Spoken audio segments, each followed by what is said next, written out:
Gente, página 27, então, a crise da ciência, Popper e o falsificacionismo.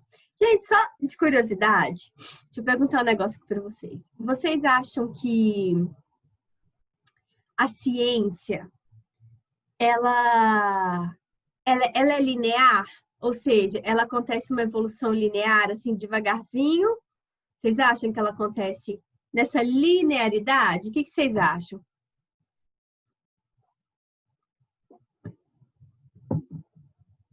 Vocês entenderam minha pergunta? Fala comigo aí, gente. Ninguém vai me falar comigo, não? Fala aí, Bia, você acha que a ciência ela é linear? Ela acontece assim, uma evolução gradativa? Ó, a Bia falou que acha que sim. A Maria, por que, Maria Vitória, você acha que depende?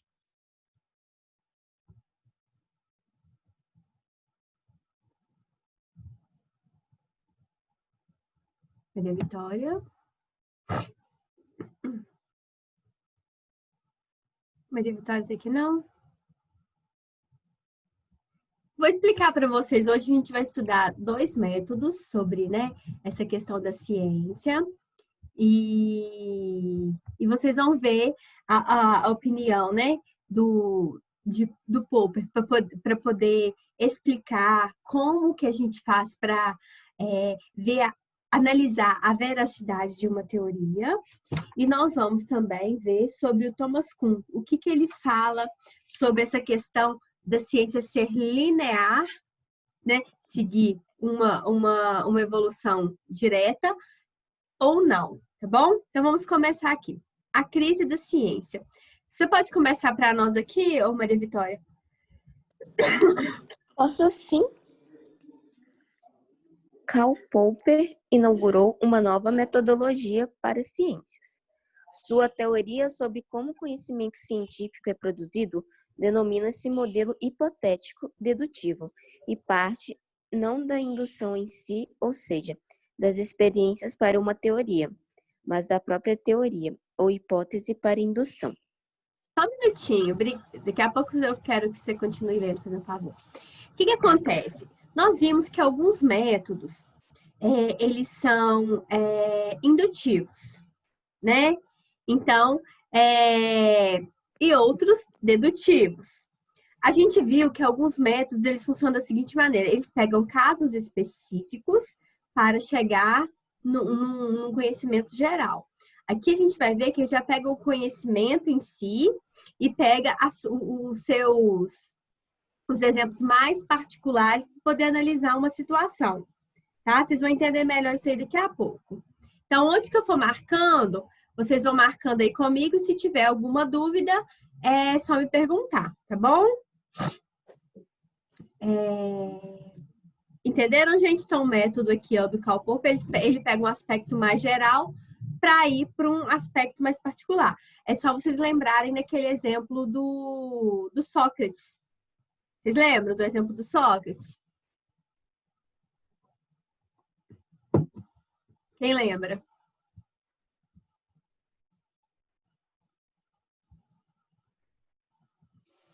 Alguém lembra? Ó, gente, vocês não estão falando nada hoje, cruz credo. Vou despertar aí, ó.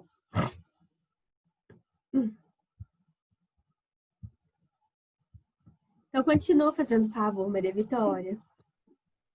Segundo tal método, as conclusões das ciências não nascem com base na experiência, como pregava o modelo indutivo de ciência, mas sim da elaboração de uma hipótese dedutiva que, depois, pode ser verificada ou não. Desse modo, o método hipotético dedutivo busca, por meio de experimentos, resultados contrários àqueles adquiridos pelo método indutivo, ou seja, uma vez elaborada a teoria, os fatos devem ser verificados para comprovação ou desaprovação de tal teoria. Então, gente, vai marcando aí onde que eu tô marcando, tá? Então, nessa teoria aqui, a gente vai ver que isso é muito interessante, quando a teoria tá pronta, com os seus argumentos, a ideia do Popper é o seguinte, com a teoria pronta, é tentar falsificar essa teoria. Porque quanto maior for o grau de veracidade e menor o grau, vamos dizer assim, de falsificação, né? É muito mais fácil de levar essa teoria como verdadeira. Estão entendendo? Então, a ideia dele não é você pegar a teoria e ir abordando os pontos positivos verdadeiros, mas é você tentar falsificar alguns termos. Tá dando para compreender, gente? Tá dando para compreender? Tá sim, Daiane. Então tá. Então é como se eu pegasse, por exemplo, eu até tinha um exemplo que eu estava pesquisando uma vez, era assim, vamos supor que um cientista foi lá e estudou alguma coisa lá, aí tem a teoria e tem os métodos para comprovar tal teoria. Então, a ideia do Popper é pegar esses métodos, né? E tentar falsificar esses métodos, entendeu? Achar algo de errado. Então, quanto menor o grau de coisas falsas, mais concreta, mais verdadeira vai ser essa teoria. Tá bom? Vou pedir outra pessoa para ler para não ficar só com você, tá? Ô Maria Vitória. Ô, Ana Luísa, leia para nós, por favor. Não fiz escolher tão cedo. Ana Luísa? Oi, tá dando para me ouvir? Oi? Tá dando para me ouvir? Tá. Onde que parou? No terceiro parágrafo. Nesse sentido, as experiências têm como objetivo falsear ou falsificar o que a teoria diz. Tal falseabilidade tem como função provar que a teoria elaborada não é correta, sendo necessária uma reelaboração sobre o objeto ou fato verificado na realidade. Nessa falseabilidade, uma única observação falsa é suficiente para refutar a teoria. Da mesma forma, mesmo que inúmeras experiências sejam realizadas, isso não é suficiente para confirmar que determinada teoria é absoluta e inquestionável. Então, o que acontece? Onde que eu estou marcando? A gente não deixa de marcar, não, tá? Então, nessa teoria do Popper, a ideia é o seguinte: quanto menos situações que levam a teoria a ser falsa, maior é o grau de veracidade. Só que o Popper fala que não existe uma teoria absoluta, tá? Não existe nada 100% verdadeiro. Mas quanto menor a probabilidade de ter algo falso nessa teoria, né, e nos argumentos, vamos dizer assim, maior é o grau de veracidade. Repetindo, a ideia não é mostrar o grau de veracidade, é mostrar, tá, que essa teoria, os argumentos, as explicações, né, eles não são falsos. Não esqueçam disso, ok? Pode continuar para nós, Ana Luísa. Para Popper, somente é científica a teoria que pode ser falseada e refutada. Nesse caso, a teoria nunca adquire um caráter de verdade absoluta, mas seu grau de confiabilidade aumenta à medida que as experiências com o objetivo de falseá-la não são contundentes. Pode terminar. Para o filósofo, é impossível encontrar uma verdade absoluta, mas isso não quer dizer que a busca por tal verdade não deve acontecer. A busca científica deve ser permanente, uma vez que quanto mais se busca a refutação, a falsificabilidade de uma determinada teoria, mais ela se aproxima da verdade. Gente, a busca científica, presta atenção, a busca científica deve ser permanente, né? Então, ele acredita na ciência, né? Uma vez que quanto mais se busca a refutação, ou seja, quanto mais se busca ir contra o argumento que está ali, por exemplo, num estudo específico de determinada teoria, mais se aproxima da verdade. Eu não lembro, eu li alguma coisa falando sobre isso. Quando eu estava dando aula dessa matéria no passado, o filósofo ele colocava um determinado tema e mostrava como que aquela pesquisa, por exemplo, ela podia ser, como que os argumentos daquela pesquisa podiam ser falsificados, né? Podiam ser falsos. Então, é por isso que o Popper fala que quanto mais veracidade, né? Quanto menos aquela teoria tiver de falsa, mais veracidade ela vai ter. O que vocês acham dessa teoria, gente? Vocês acham que a gente tem que procurar falsear os argumentos ou a gente tem que procurar a verdade? O que vocês, agora é a concepção de vocês, o que vocês acham? Daiane, eu acho que tem que procurar a verdade. Eu também acho. É verdade? Mais alguém? Nós estamos na página 27 aí, quem está chegando aí comigo. Agora, tem um textinho aqui bacana que fala, esse quadrinho rosa, vem mostrar o método, na página 28, vem mostrar o método utilizado, né, e defendido pelo Popper. Aí depois a gente vai para a ideia do Kuhn, tá? Thomas Kuhn, que ele fala agora, ele vai falar sobre a questão da linearidade da ciência. Eu achei muito bacana essa parte aqui, vocês vão gostar bastante. Helena, você que está aí conosco, leia para nós, fazendo favor, esse quadrinho rosa. Tá, pera. Todo? Uhum. Contrariamente ao programa indutivista, o falsificacionismo muda o estudo e o papel da experiência. Ela não se apresenta mais como uma série de observações. Trata-se de evidenciar o papel não da experiência neutra e passiva, mas da experimentação, uma ação voluntária e construída através de um exame e planejamento criterioso, de validação e testes das hipóteses. Assim, o método indutivista é substituído por um método hipotético-dedutivo, cujas etapas principais encontram-se resumidas a seguir. 1. Formulação de hipóteses, conjecturas dentro de um quadro teórico a partir de um problema a ser resolvido. 2. Experimentação, tentativa de refutação ou falseamento das hipóteses. 3. Resultados, interpretação das observações e confrontação com os resultados esperados. Retorno à etapa 1, caso necessário. E formulação de leis, modelos e teorias. Identificação do domínio de validade das hipóteses propostas na etapa 1.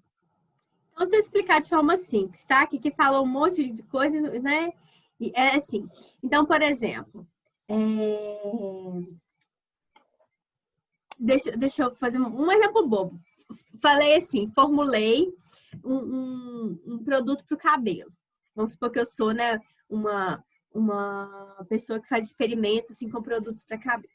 Aí eu coloquei assim, esse produto é produto para todos os tipos de cabelo. Esse é o título. E eu comecei a argumentar positivamente, claro, falando sobre esse produto.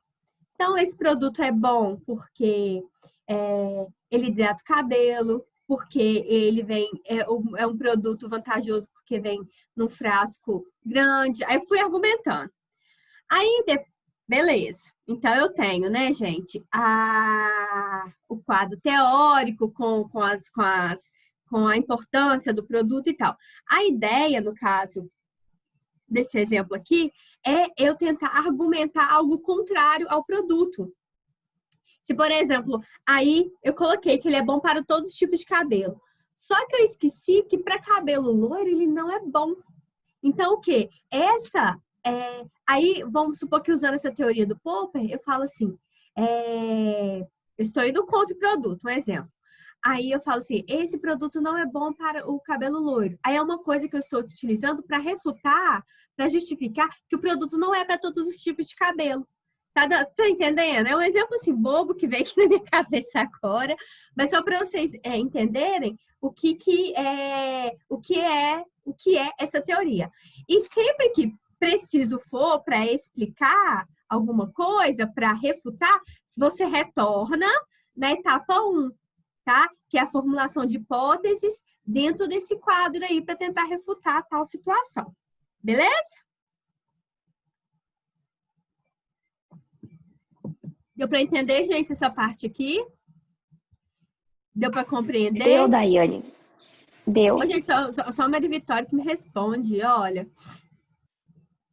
Não, eu falei, foi ontem numa aula que eu dei, assim, gente, eu não gosto, quando vocês estão muito calados, me dá como é que fala? Uma agonia, que eu não sei.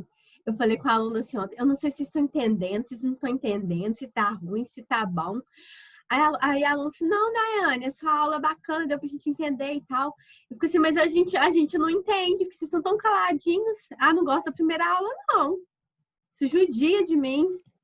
Se fosse a última, Daiane, ia estar todo mundo muito mais empolgado. Porque na última a gente já acordou. Eu já percebi que quando o meu horário era diferente, vocês participavam mais, estavam mais assim... Naquela de 2 horas da tarde, você não viu que todo mundo foi. Só que gracinha, gente. Ganhei meu dia aquele dia. Nossa, vida.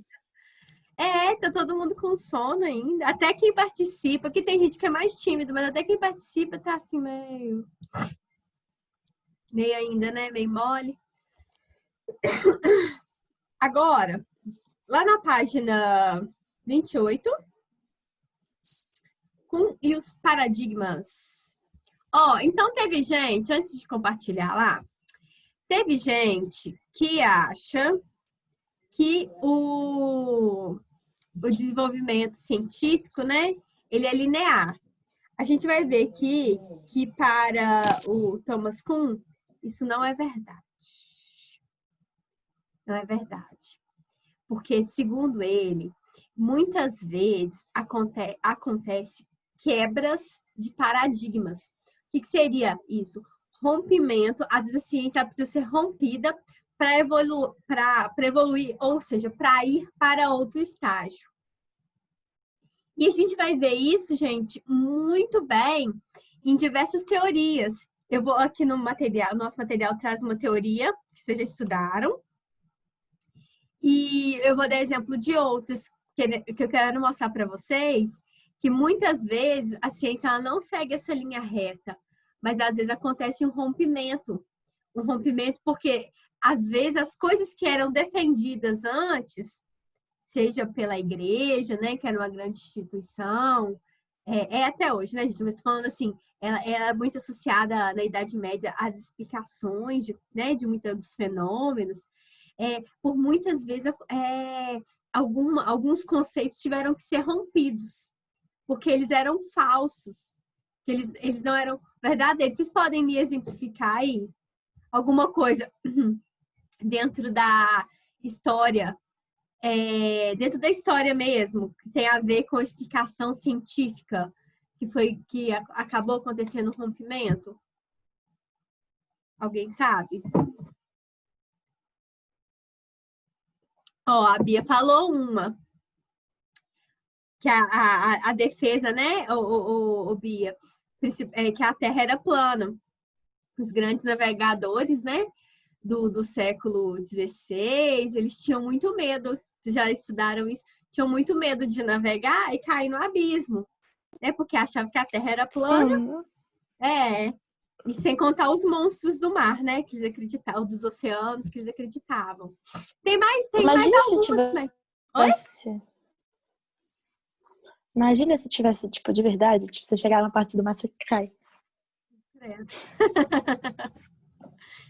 Tem mais algumas, gente. Vamos ver se vocês lembram antes de eu falar aqui, o que foi o que na ciência aconteceu, o que a ciência explicava, ou a pseudociência, né, explicava, e aconteceu às vezes essa quebra desse paradigma, esse rompimento. Entendeu a pergunta, não, Helena? Não. É assim. o que era defendido antigamente como ciência, Aham. que eles buscavam Sim. até explicar cientificamente, mas que acabou por acontecer um rompimento porque aquilo não era verdadeiro. Nossa, Daiane, sei não. 7 horas. Ó, vocês lembram também, esse que eu vou dar outro exemplo, da justificativa que eles criaram, que é a chamada pseudociência, né? É uma explicação com aspecto de verdade, mas não era verdade, sobre o negro ser inferior ao homem branco, por exemplo, por conta do tamanho do crânio. Vocês lembram que a gente falou sobre isso? Também foi um paradigma que foi, ó, quebrado. E a gente vai ver mais um aqui. A teoria, gente, do geocentrismo, que a igreja, né, defendia que a Terra era o Daiane, centro do universo. Oi? se for seguir esse trem de pessoa negra com crânio menor, menos inteligente, então quem criou essa teoria devia ter um crânio pequenininho. Não entendi, deveria ter. Quem criou essa Devia teoria devia ter o crânio pequenininho. Pois é, não, mas pequenininho, que ela Aham. falou. eu não lembro. Tem um estudioso, né, da época, que ele fez vários desenhos, eu não lembro de cabeça, vários estudos tentando justificar isso aí. Depois eu vou olhar o nome para vocês, que agora eu esqueci. Eles faziam isso para se sentir menos mal com as coisas que eles falavam. Era uma forma de justificar todo esse processo de escravidão. Era uma forma para justificar, para não falar assim, nós não somos cruéis com o negro. Isso aí é só porque ele é inferior, né? Então, eu Nossa acho Senhora, gente, que queria. vergonha. Ô, gente, mas isso aconteceu demais. Não sei se vocês sabem. Não tô falando de igreja A, B, ou C ou D, não, tá? Vocês Uhum. sabem que eu acho que foi o Galileu Galilei, o Galileu Galilei, ele foi só perdoado pela igreja por defender a teoria do heliocentrismo só em 1992, que a igreja reconheceu que ele estava certo. Foi ontem, gente, eu já era nascida. Olha, Daiane. 1992. Então, o que eu quero dizer? Não tô falando. Oi? Ô, Daiane, o Galileu Galilei, sei lá como é que chama. Ele é de que época? Que eu não sei. É do século XVI, Esqueci agora. 1500 e pouco. Ele era humanista, renascentista. Você lembra da área do Renascimento? Do Leonardo da Vinci? Uhum. Não, eu só tinha esquecido quando ele tinha. Eu não sei, Helena, eu não sei exato, não, tá aqui na minha cabeça, assim, mas é do século XVI. 1500 Não, mas mais que eu, você sabe. Não, eu não sou boa de data, não. Eu sou professora de história, eu sou chama de data. Mas aí, gente, deixa eu ver aqui, Maria Clara. Assim, gente, eu tenho trabalhado com contra-reforma, reforma protestante, vocês já estudaram isso aí no 7º ano. Não, eu falo, não é nada pessoal contra igreja A, B, ou C, ou D, nada disso, não. É contexto histórico, né? Foi contexto histórico e ainda bem que hoje em dia essas coisas são separadas, né? Ciência, a religião, né? A gente sabe também que a Igreja Católica cometeu erros, mas a Igreja Protestante também. Calvino também mandou a galera na fogueira, tá? Calvino não era santo também, não. Mas eram coisas que eles queriam explicar por meio da força da religião, né? Mas vamos aqui. É o que, Maria Clara? Desculpa. Eu, por exemplo, eu sou católica. E, tipo assim, a gente tem que reconhecer que a igreja estava errada naquela época. Uhum. E é muito tenso quando a gente vê pessoas tentando justificar aquilo que eles fizeram.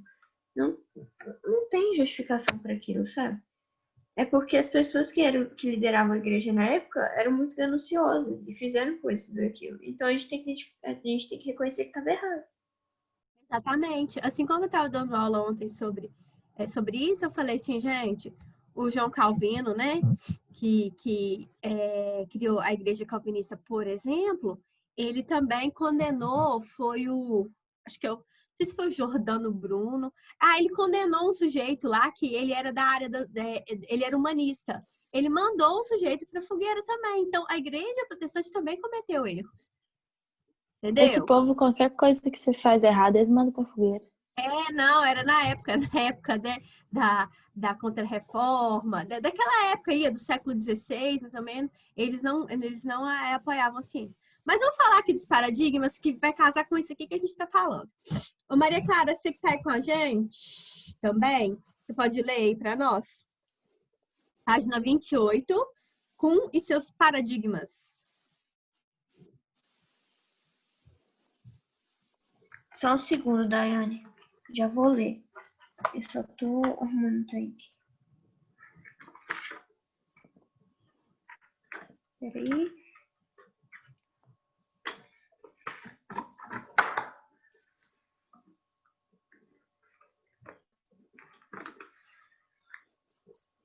Vinte e oito? 4.2 aí embaixo.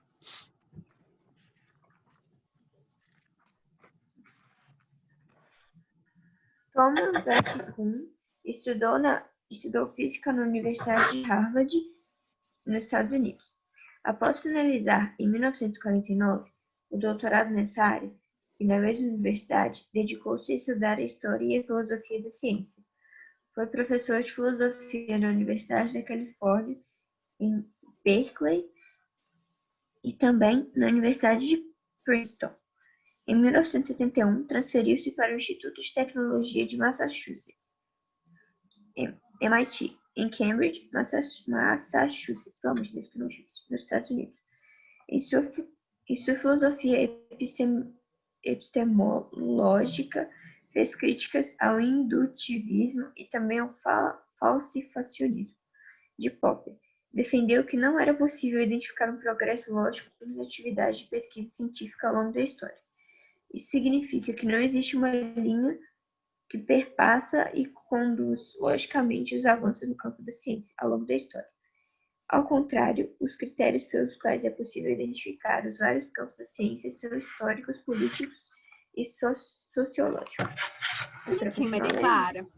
Daiane, ele era muito inteligente. Ele era, meu filho. Estudou em universidade Porque chique. Foi para Harvard, MIT, muitas coisas chiques. Chique ele, né? Aqui. Fiquei chocada. Deixa eu falar com vocês.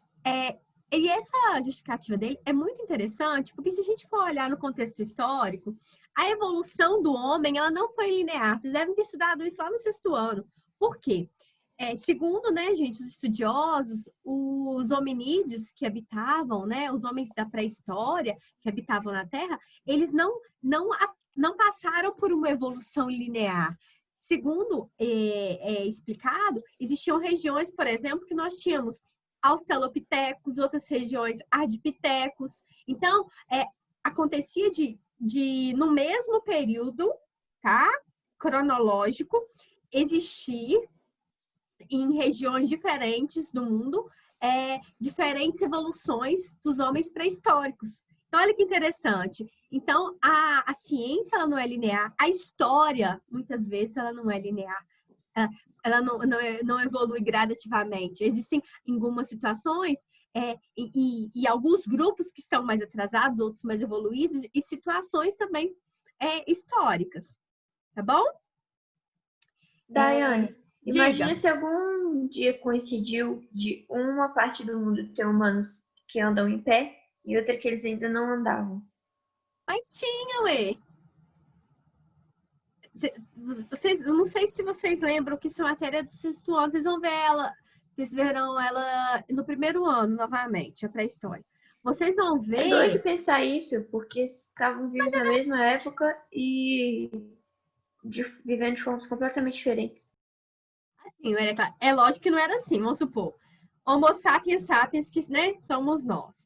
É lógico que não tinha, assim, o Homo sapiens sapiens, vamos supor. Exemplo, tá, gente, que eu nem sei, assim. Lá na Europa e lá na África, qual que é o mais atrasado? Acho que é o Australopithecus.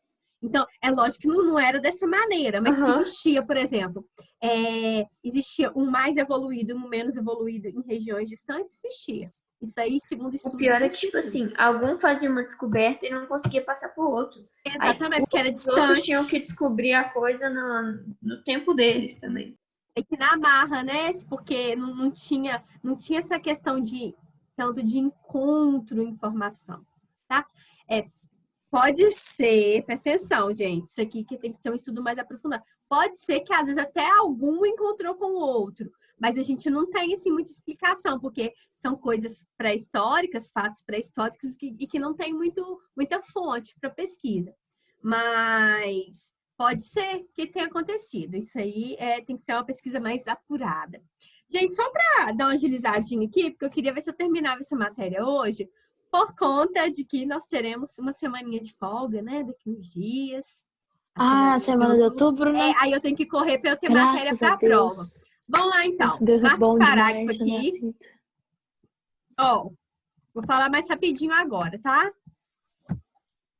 Defende, portanto, que não é possível identificar um processo científico linear que garanta uma linha de evolução contínua do conhecimento. Ao contrário, as teorias e métodos científicos são formados e existem a partir de paradigmas.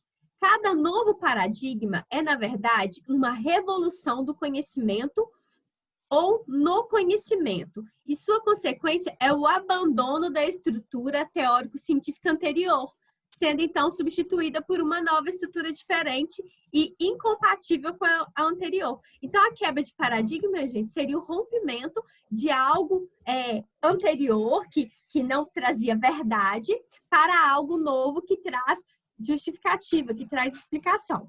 Então, aqui ele fala, gente, que muitos paradigmas de antigamente, eles entraram em crise, né? Por esse exemplo aqui é um deles, ó. A ideia de que a ideia de que a Terra era o centro do universo. Mas por que a igreja justificava assim? Porque na Bíblia não aborda outros planetas. Então, por isso que a igreja justificava que a Terra era o centro do universo.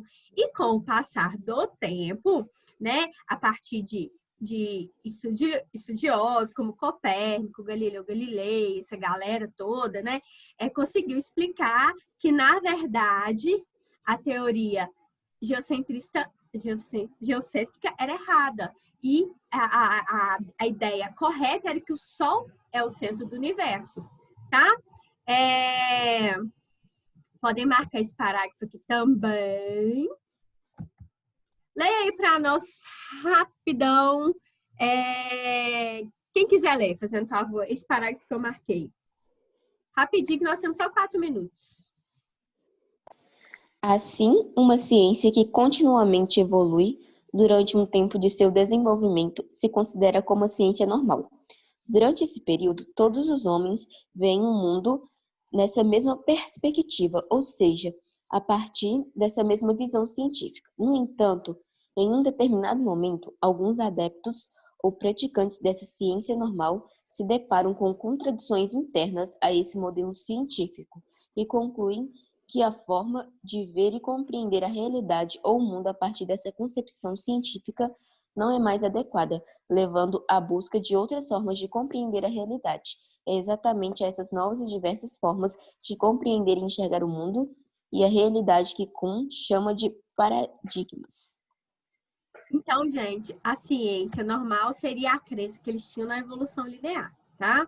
Então, ele fala que o Kuhn defende que tem que ter a quebra dos paradigmas. E aqui na próxima página, ele vai falar um pouquinho sobre como acontece essa evolução. Ele fala o seguinte, ó, quando se descobre um novo paradigma, ou seja, uma nova ideia, no qual é possível basear o desenvolvimento de uma ciência científica, diz-se da ciência, no intervalo desse tempo, uma ciência extraordinária. Dessa forma, compreendemos, de acordo com a ideia de Kuhn, que uma ciência evolui por etapas. Tais etapas dividem em evolução normal e ruptura revolucionária. Para o filósofo, são exatamente as rupturas revolucionárias que possibilitam o progresso da ciência. Então, ele acreditava que era assim, ó, que existia etapas a serem cumpridas para que aconteça essa ruptura e para que aconteça esse progresso.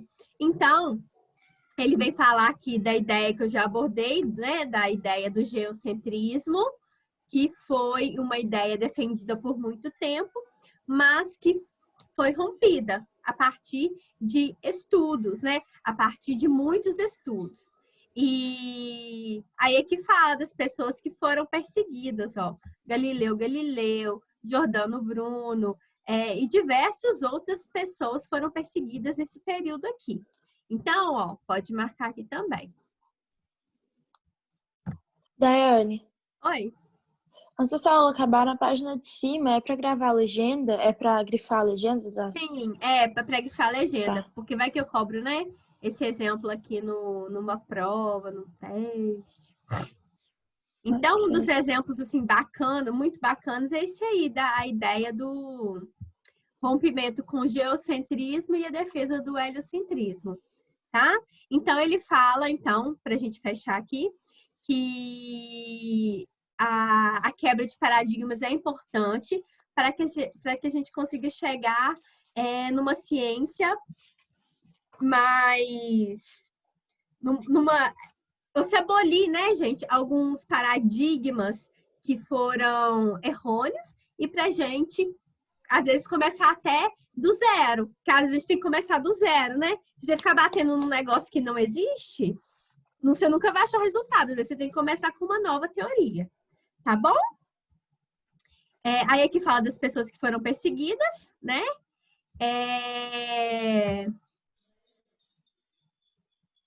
A Maria Clara tá falando. Pode escrevendo aqui, Maria Clara.